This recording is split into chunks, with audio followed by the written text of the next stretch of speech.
Central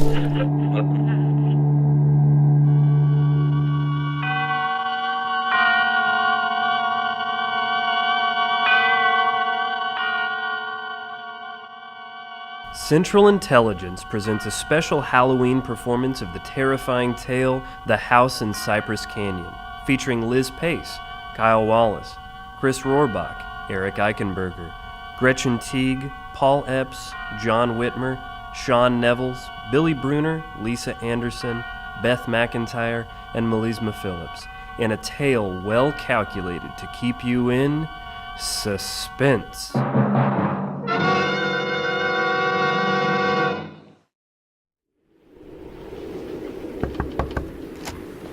Happy Halloween, Jerry.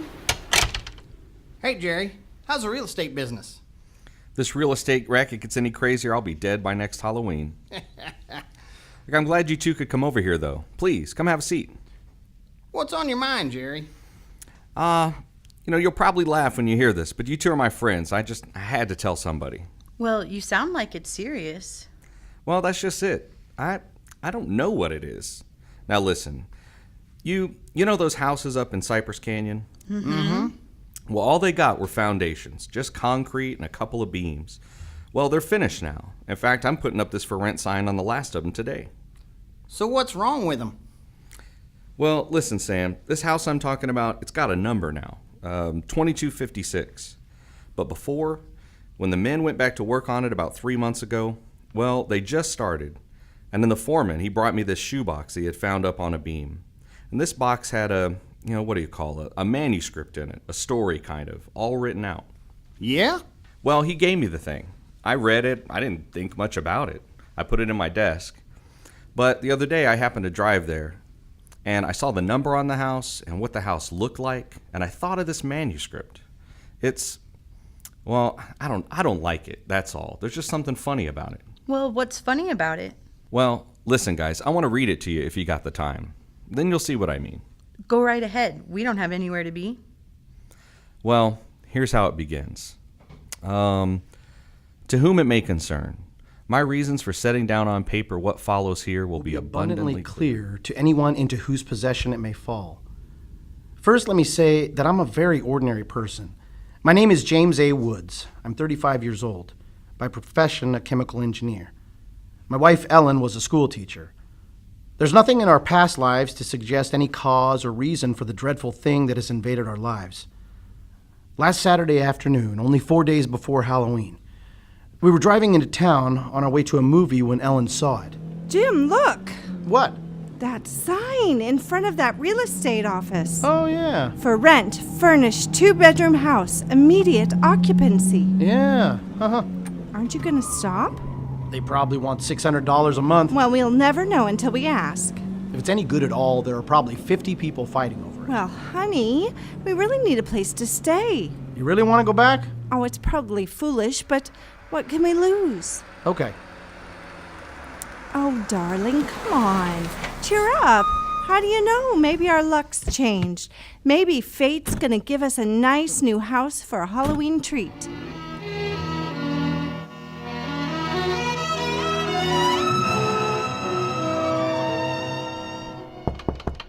Come in.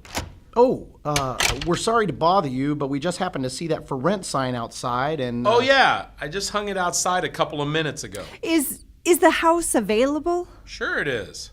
Let me introduce myself. My name is James A. Woods, and this is my wife, Ellen. How do you do? Wow. Looks like it's fixing to rain. Yeah, so it does, doesn't it?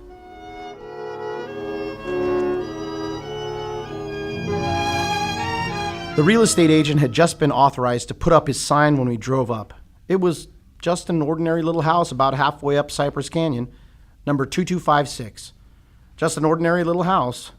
The agent didn't know much about it. Construction on it had just been completed and furnished lately.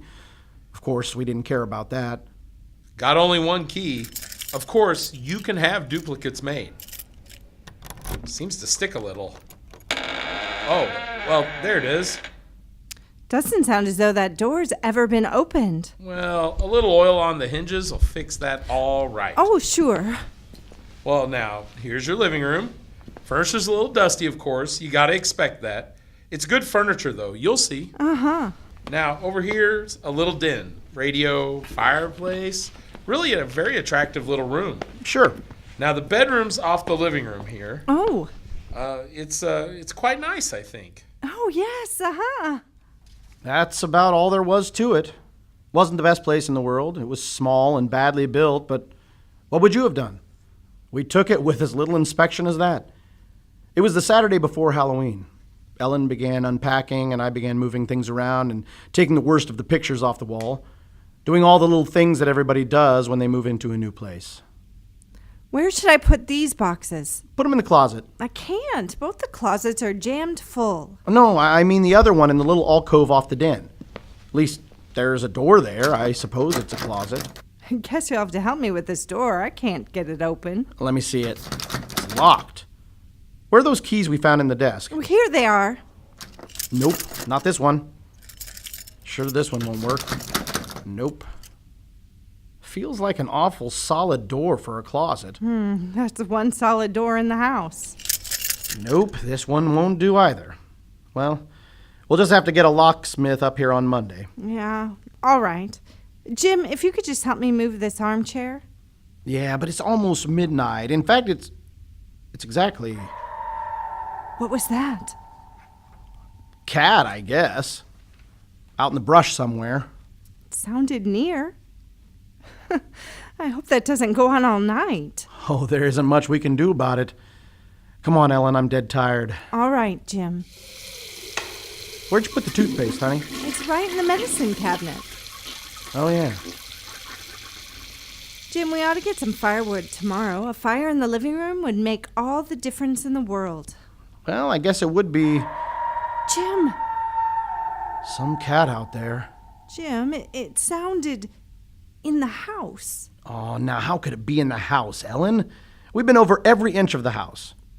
Except that closet. Now, how could a cat or anything else be in a closet that's been locked up for over a year? I don't know. Yeah, probably under the house. A stray cat or chupacabra or something. I hear they have 'em here. Jim, I don't like it. Ah, don't be silly, Ellen. Come on, let's go to bed, huh? Oh, all right. I suppose it is silly. Jim, did you lock the door? Yeah. Can I turn out the lights now? Yeah, all right. Good night, Ellen. Sleep tight. Good night, Jim. I don't know what time it was, perhaps an hour. Perhaps only half an hour later. My mind was in that hazy borderland between sleep and a dream that's still part of consciousness. Then I was awake. Ellen, are you all right? Yes. Did you have a nightmare or something? No, I heard it too. Well, that didn't sound like any cat. Turn the light on. Yeah. It seemed to be out there, Jim, in the house somewhere. I'm going to take a look around. Jim, you be careful. Come on. Where's my revolver? In the drawer, I think. Jim! What? There's something wet. What? Wet? Running from under the closet door. Sticky. Ellen, don't touch it. I had to.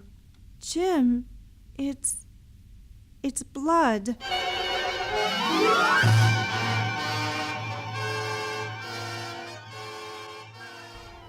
To find in one's newly rented house a closet which cannot be opened is in itself certainly no great cause for alarm.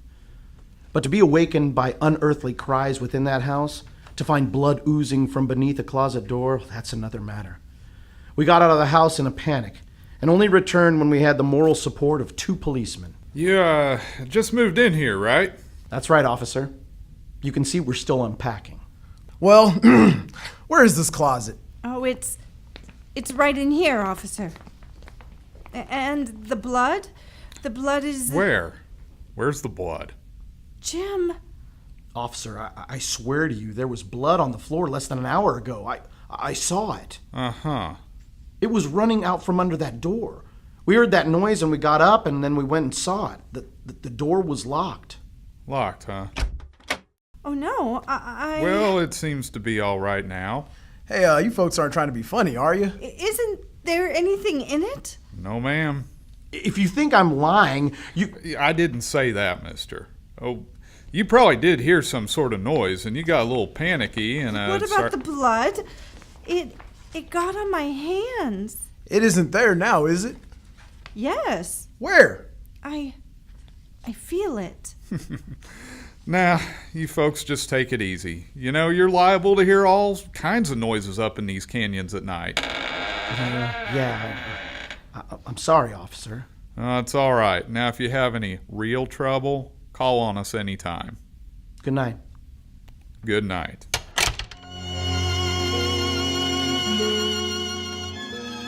We didn't say much about it after that. There wasn't much that could be said.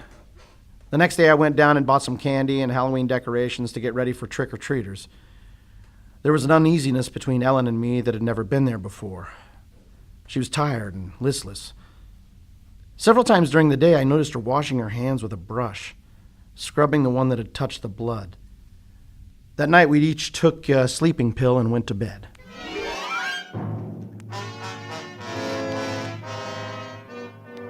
It was sometime after midnight when I was suddenly wide awake, staring into the darkness. In some way, I knew at once and instinctively what had awakened me. Ellen was not in her bed, nor in the room. The nameless thing I had feared gripped at my heart until I could scarcely breathe. I opened the bedroom door and started through the house, putting on every light that I could find. There was not much need to search, but I searched thoroughly the living room, the kitchen, bathroom, even the garage. And all the time, the dread of looking where I knew at last I must look, for I think I knew from the very first time where I'd find her. It must have been a full minute that I stood before that closet door. Then I opened it. She stood there rigid, her arms at her sides, her fingers extended like claws. Her hair was over face. Her eyes stared out of it. Her lips were drawn back in a grin. For a moment I was frozen with the horror of it. I stretched out my hand. Very deliberately, she turned her head and quickly sunk her teeth into the flesh of my forearm until warm blood ran across my fingertips. I raised my hand to strike at her, but already she'd relaxed her hold and gone utterly limp. She would have fallen unless I caught her. I carried her into the bedroom and laid her on the bed. Strangely, at that moment, my only thought was how I might revive her, until I saw that it was not a faint but a deep sleep that she had fallen into, a sleep as deep and heavy as though she had been drugged. And so I left her. But for me that night, there was no sleep.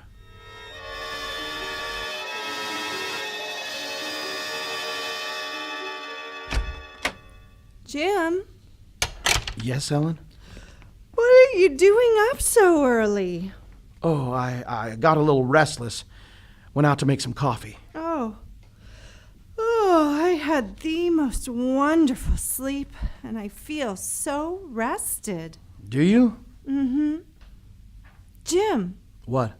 what's the matter with your arm? Oh, I just heard it. Well, honey, it's terribly swollen. Let me see it. No. It's all right, Ellen. Oh, it isn't all right. You've got to see the doctor right away. Sure, I will. How did it happen? Oh, there was a dog. Dog? Yeah, I heard him trying to chew through the screen door. I went out to chase him away, and he bit me. Well, you mean with all that racket, I didn't even wake up? No, Ellen, you didn't even wake up. It was clear to me that Ellen knew nothing of what had transpired the night before. I went to my office that morning, tried to work, but the pain in my arm had become a persistent, dull throbbing. I made a late appointment with Dr. Westleaf. He treated my arm with something of an arched eyebrow, and he said, "Well, I've never seen anything quite like it before. That is an alarmingly rapid onset of infection."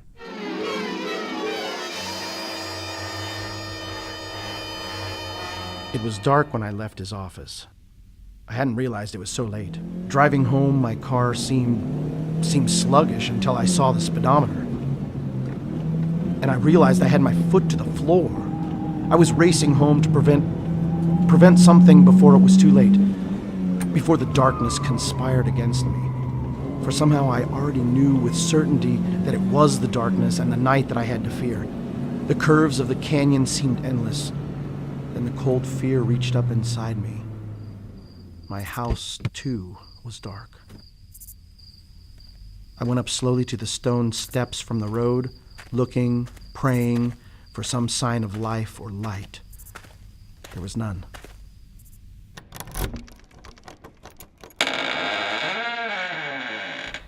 The house was empty. Ellen was gone.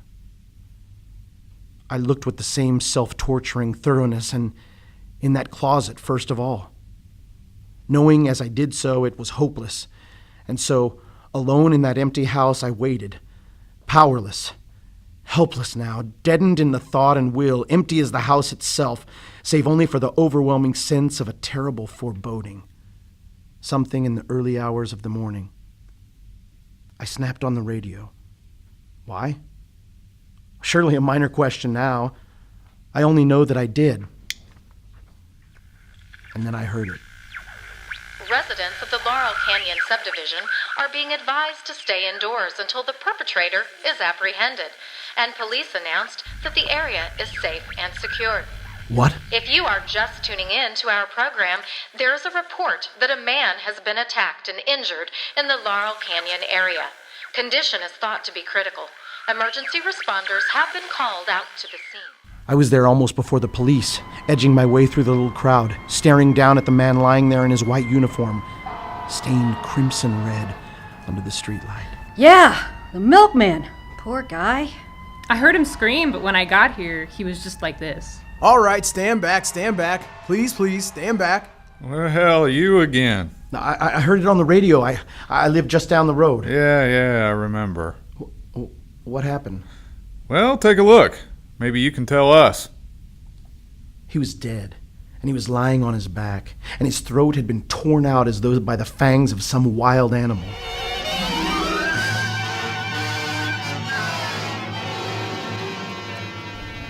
It is now Halloween, for it's a little after midnight. I've been waiting here in the stillness of this empty house for nearly 24 hours, waiting for the end. Already once tonight I've heard the dreadful wailing cry somewhere in the hills. I've nailed the closet door shut, but I know that was useless. My arm is horribly swollen and turning black, but that's nothing. I hear the cry again. It's nearer now. I shall leave these notes in a sealed envelope and put it in a shoebox in the hope that someone will give credence to the dark and terrible events, if indeed such nameless horrors can ever be understood. As for myself, I feel no longer any fear or even sorrow, only a desire that the end and the thing I must do may come soon. And it will be soon, I know. Yes, it will, because now there's someone, something at the door.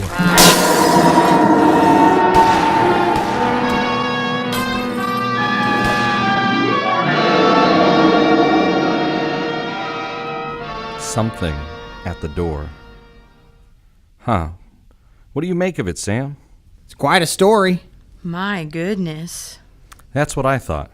But now listen, that's not quite all of it. Oh, yeah? Yeah, stapled to the letter was this newspaper clipping. Listen. October 31st, police reported what was apparently a case of murder and suicide in Cypress Canyon sometime in the early hours of the morning. The victims were James A. Woods, chemical engineer, and his wife, Ellen. Preliminary investigation indicates Mrs. Woods was killed by the blast of a large caliber revolver in the hands of her husband, who then turned the weapon upon himself. That she fought desperately for her life, however, was evident by the discord of the room and the severe lacerations inflicted upon her husband about the neck and arms. This is the second tragedy to be reported in Cypress Canyon within 24 hours. The other being the unexplained death of Frank Polanski, a milk delivery man to the area. Well, no such murders ever occurred, if that's what's worrying you. That clipping? Well, you can fake those things. Oh no, it's not that, Sam. The story was found in an unfinished house in Cypress Canyon. No number, no nothing, just a framework. Uh-huh. Well, now that house is finished, and when I drove by it today, but that's what stopped me, Sam, because it all fits. Now that it's all finished, it is the house from the story. Same construction, even the same number. So what? A guy who knows roughly what this house is going to be like writes a piece of fiction and puts it in the house. Really, Jerry? Did he know the place was going to be listed for rental today, the Saturday before Halloween? Jerry, coincidence? $10 says you find the guy next door is a horror novelist or something and is playing a prank. Okay, coincidence. I'm sorry I bothered you two. Hey, don't be silly. We liked it. It's a good story. Hey, is that the for rent sign you were talking about? Oh, yeah, I'm going to put that outside now. Uh-huh. Well, so long, Jerry, and happy Halloween again. Yeah, well, thanks, Sam. I guess I was kind of silly, all right. Listen, when a guy named, whatever it is, Woods, with a wife named Ellen, comes in to rent that place from you, then you can start worrying. Yeah, all right, well, so long. So long, Jerry.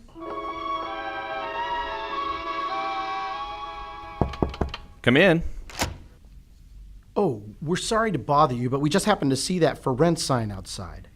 Yeah, I hung it out just this minute. Is the house available? Why, sure it is. Let me introduce myself. My name is James A. Woods, and this is my wife, Ellen. How do?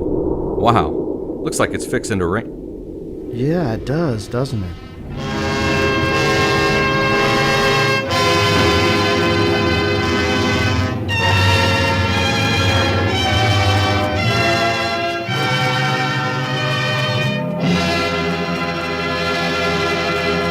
The House in Cypress Canyon is written by Robert L. Richards and was aired on the CBS radio show Suspense in 1946. The original music for the show has been used under Creative Commons licensing for materials in the public domain. For this and other Central Intelligence content, please follow us on Twitter at CHS_CI.